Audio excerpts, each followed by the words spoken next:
بسم الله الحمد لله والصلاة والسلام على رسول الله العلم. أعوذ بالله من الشيطان الرجيم. بسم الله الرحمن الرحيم. لن تنالوا البر حتى تنفقوا مما تحبون وما تنفقوا من شيء فإن الله به عليم. Never will you attain the righteousness until you spend from what you love. And whatever you spend of a thing, then indeed Allah of it is all knowing.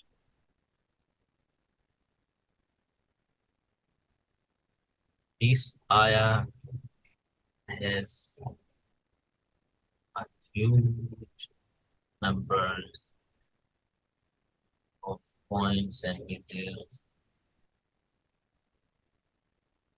So if we talk about the sequence of verses in the previous verse 91 of Surah Al-Imran, it was said that charity from disbelievers and deniers was not acceptable with Allah. In this verse, believers have been told about acceptable charity and the etiquette governing it. So let's first understand what bir means and what it really signifies so that the whole sense of the verse becomes clear in our mind, inshallah. The literal and real meaning of the word bir is the perfect fulfillment of someone's right. It also used in the sense of charity, performance of good deeds, and nice conduct. The word bar and bar is used for a person who fulfills fully and totally all rights due on him. The expression Barram biwalidati means good to my mother, and Barram biwalidai good to his father and mother has been used in the Quran in this very sense. It has been used there is a personal attribute of Prophet who fulfill the rights of their parents fully and perfectly. The plural form of this word, this very word, bar, is abrar. Abrar, which has been used frequently in the Quran. It has been said, إن الأبرار يشربون من كأس كان مزاجها كافورا. Surah Al-Insan. Allah says, surely the righteous shall drink of a cup, the mixture of which is camphor, kafur. Again, at another place it is said, إن الأبرار لفي نعيم على الأرائك ينظرون.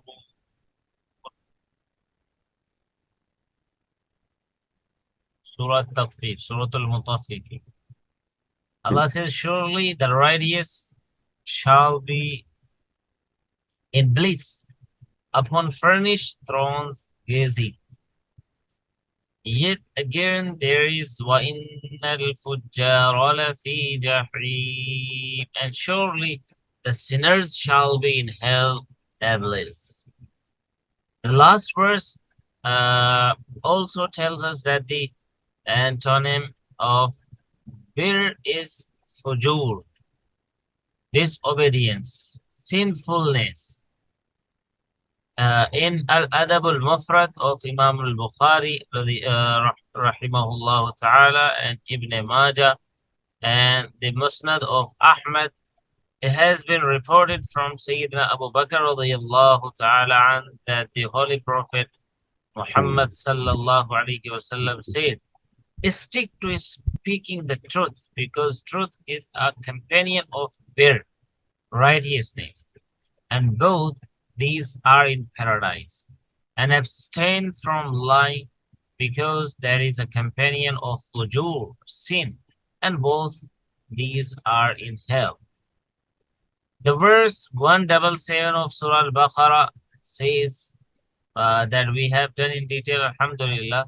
ليس البر أن تولوا وجوهكم قبل المشرق والمغرب ولكن البر من آمن بالله واليوم الآخر.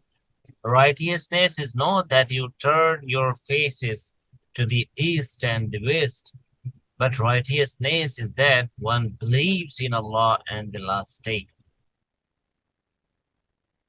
After giving a list of good deeds in this verse, all of them have been classed as bir, righteousness. The subject verse also tells us that of the wide range of righteous deeds, the most preferred form of righteousness is to spend the most cherished thing in the way of Allah.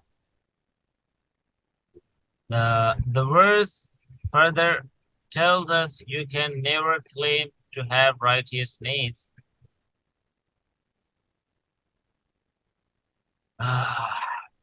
unless you spend out of what you hold dear.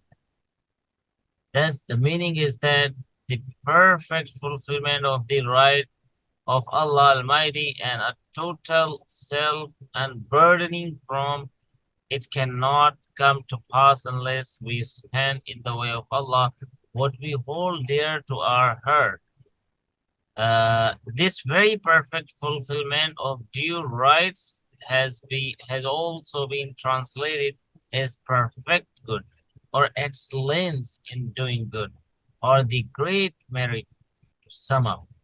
The sense here is that entering the ranks of the Abrar, the righteous, depends on sacrificing in the way of Allah that which one holds dear.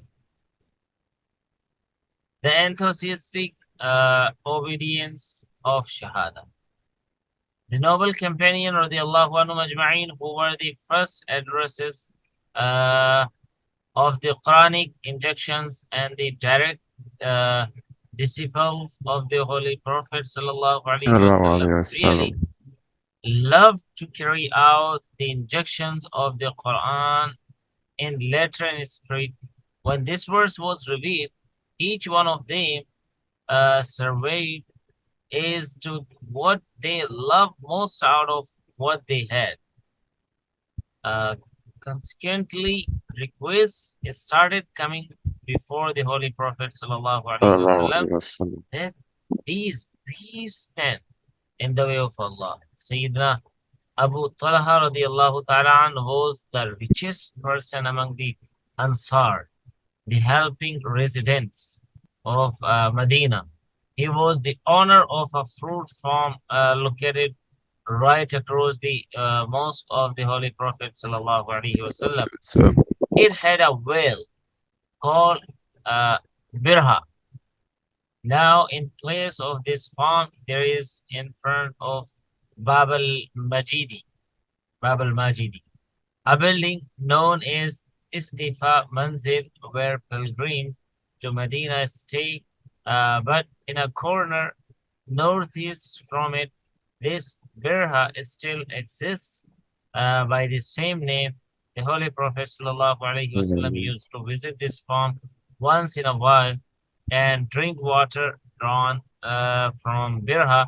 He liked the water from this well. This farm belonging to Sayyidina Talha was very precious, fertile, and the dearest of all that he owned. After the revelation of this verse, he presented himself before the Holy Prophet sallallahu alaihi wasallam and said, I hold Birha, the dearest of all that I own. I wish to spend it in the way of Allah. I request you to use it for whatever purpose you like. He said, that farm is a high yield property. I think it is appropriate that you distribute it among your kith and kin. Sayyidina Abu Talha, accepting the suggestion made by the Holy Prophet sallallahu alaihi wasallam, distributed it among his relatives and cousins. This is taken from Sahih al-Bukhari and Muslim. This hadith also tells us that charity is not restricted to spending on the poor and the needy, but it is equally charitable and meritorious to give it to one's own family and relatives. Sayyidina Zayd ibn Harith radiallahu ta'ala anha, Zayd bin Haritha, came with a horse and said that he loved it more than anything else he owned and that he wanted to spend it in the way of Allah.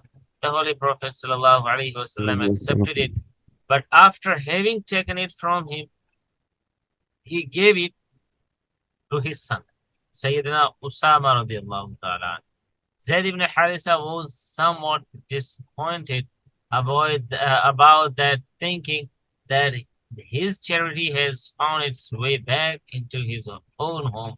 But the Holy Prophet sallallahu alaihi wasallam comforted him by saying, Allah Almighty has accepted this charity of yours.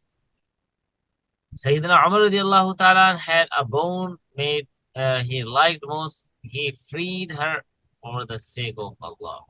Similarly, Sayyidina Abdullah ibn Umar had a bone made he loved. He freed her in the name of Allah. In short, the gist of the verse under reference is that the complete fulfillment of the rights of Allah, the perfect good and excellence in doing good, can be achieved only when a person spends something out of his dearest belonging in the way of Allah, worthy of our intention and retention are some of the following aspects highlighted in this verse. The word bir in this verse is inclusive of all charity, obligatory or voluntary. First of all, this verse motivates spending in the way of Allah. Some commentators take this to mean obligatory charity, which is zakah, while others take this to be voluntary nafl, supererogatory charity. But according to a consensus of respected researchers in the field, it has been established that its sense is general and includes both obligatory and voluntary charities. Then there are the recorded actions of the noble companions as cited above, which bear witness that these charitable initiatives taken by them were voluntary. Therefore, the sense of the verse is that you give in the way of Allah, whatever it may be, the obligatory zakah or the voluntary charity, but that perfect excellence and merit will blossom out from them only when you spend in the way of Allah what you like and love. Note that you pick out the spare, the useless of worthless things, as if you were trying to get rid of the burden of charity, and as if it was some sort of punitive tax on you. This subject has been taken up more clearly in another verse of the Quran, which is the ayah like يا أيها الذين آمنوا أنفقوا من طيبات ما كسبتم ومما أخرجنا لكم من الأرض ولا تيمموا الخبيث منه تنفقون ولستم بآخذيه إلا أن تغمضوا فيه. All those who believe, spend of the good things you have earned and of what we have brought forth for you from the earth, and do not hope for a bad thing, spending only from there while you are not going to accept it all unless you close your eyes to it. So the outcome is that picking out the bad and the useless to give in charity is acceptable. Contrary to that is the acceptable charity which earns full merit and which is nothing but what is spent out of one's dear belongings. Moderation in charity. The second ruling comes out of the hint made in the word mimma, from what in the verse, that is, the purpose is not to spend away everything one likes and loves and mass in the way of Allah. Instead, the purpose is to spend whatever has to be spent from the good things. Spending in this way will bring the full reward of charity. Like it's not to give everything you don't have now. Hmm. So you just uh, choose what is like you are in need for that, and you just choose something to give people. In charity, what counts is sincerity. The third ruling is that spending the cherished is not tied to spending something of high value. Instead, by spending what one likes and hold there, no matter how small it may be in quantity or cost, one would still become deserving of this pure righteousness. Hassan al-Basri radiallahu ta'ala says, whoever spends sincerely for the good pleasure of Allah, even if that be a single date fruit alone, that too is good enough to make one deserving of the great merit and perfect righteousness promised in the verse. Alternative for those who have nothing to spend. On the outside, it appears from the verse that poor people who do not have much to spend will remain deprived of the great good and righteousness mentioned here. It is because it has been said in the verse that this great good cannot be achieved without spending one's cherished belonging, while the poor and the needy just do not have anything through which they could reach the station of righteousness. But a little deliberation would show that the verse does not mean that those who wish to have the great good and the great merit cannot achieve that by any means other than that of spending out of their cherished possessions. Contrary to that, the fact is that this great good can be achieved by some other means as well, such as ibadah, dhikr, tilawa of the Quran, and abundance of nawafil. Therefore, the poor and the needy can also become the recipients of this great good through other means, as it has been clearly explained in hadith narrations. What is meant by things you love? This is fifth question. Another verse of the Quran tells us that something liked and loved means that the thing is working for him and that he needs it. Note that it be spare and useless. The Holy Quran says, وَيُطْعِمُونَ الطَّعَامَ عَلَى حُبِّهِ مِسْكِينًا, which means that the favored servants of Allah feed the poor although they need it themselves. Similarly, in yet another verse, this subject has been further clarified as follows. Uh, وَيُؤْثِرُونَ عَلَىٰ أَنفُسِهِمْ وَلَوْ كَانَ بِهِمْ خَصَاصَةٌ. They, the favored servants of Allah, prefer others over their own selves, even though they themselves are in need. Like if you have a bread, if you have one piece, so you just you feel someone is also hungry, so you just feed half and give the other half to the hungry man or woman. It's like you need it, like you were feeling hungry and you can eat the whole bread, the one bread, but there is also another person. You just cut it into pieces, just take half and give the other half. Spending the extra and the spare too is not devoid of merit.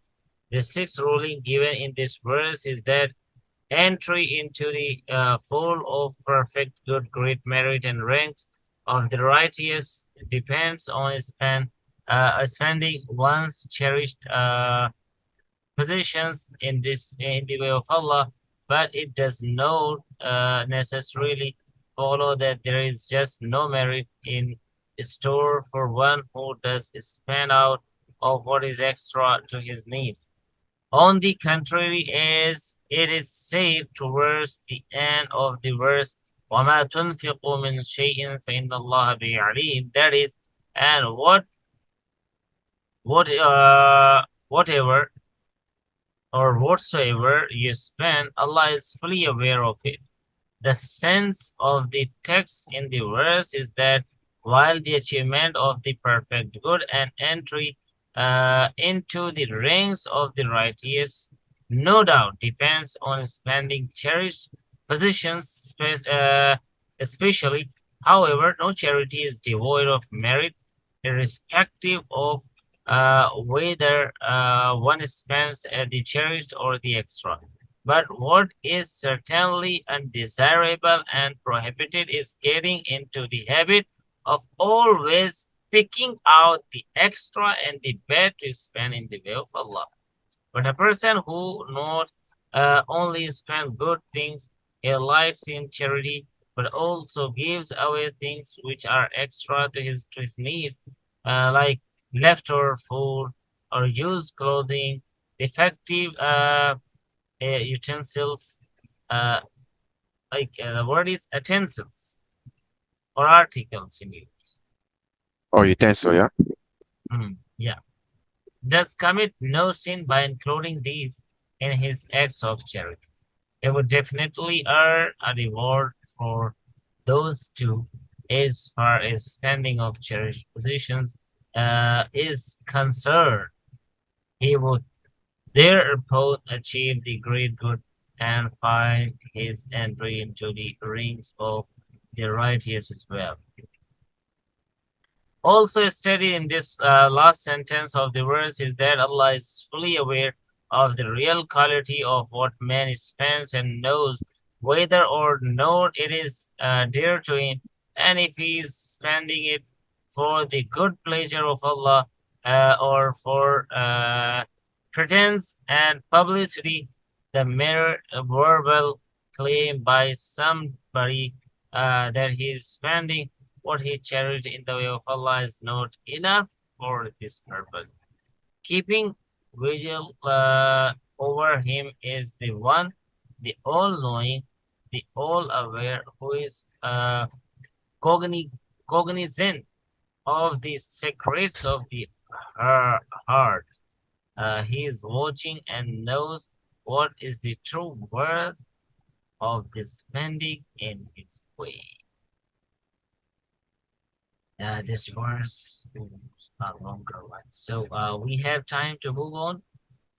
The next verse, Um, 93 and 95, we can do. I think we can because here are no much explanations. I okay. uh, كل Just, الطعام كان حلا لبني إسرائيل. Yeah, just 5 to 10 minutes, inshallah. Let's say. كل الطعام كان حلا لبني إسرائيل إلا ما حرم إسرائيل على نفسه من قبل أن تنزل التوراة قل فأتوا بالتوراة فاتلوها إن كنتم صادقين فمن افترى على الله الكذب من بعد ذلك فأولئك هم الظالمون قل صدق الله فاتبعوا ملة إبراهيم حنيفا وما كان من المشركين. كل طعام, all the food was lawful uh, for the children of Israel, except what Israel made unlawful upon himself before that was revealed the Torah. Say, so bring the Torah and recite it if you are truthful.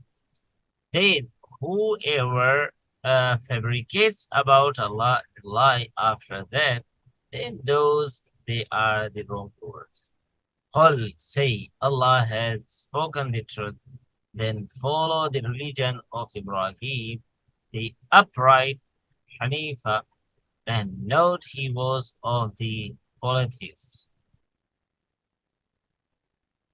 So, in the verse appearing here, in these verses, there is a continuity of arguments against positions taken by the people of the book. In some places, it concerns Jews, and it others the Christians.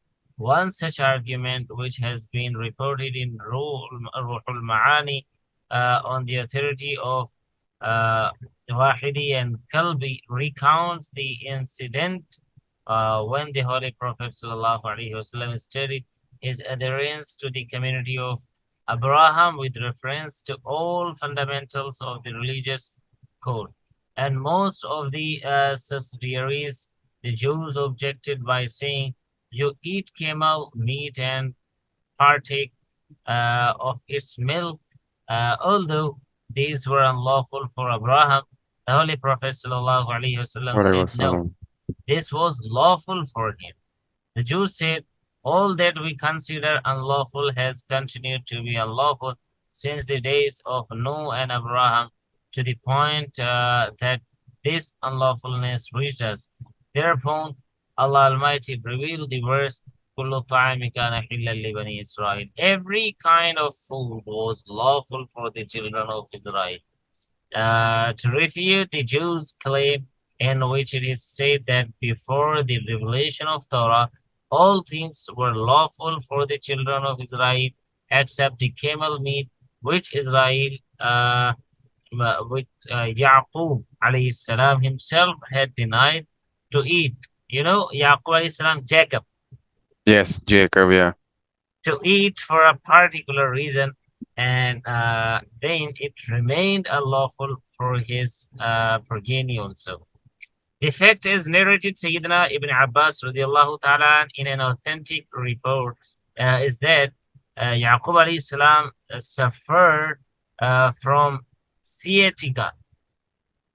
He had taken in vow that he would abandon what he liked most and what he ate if Allah Almighty cured him of the disease.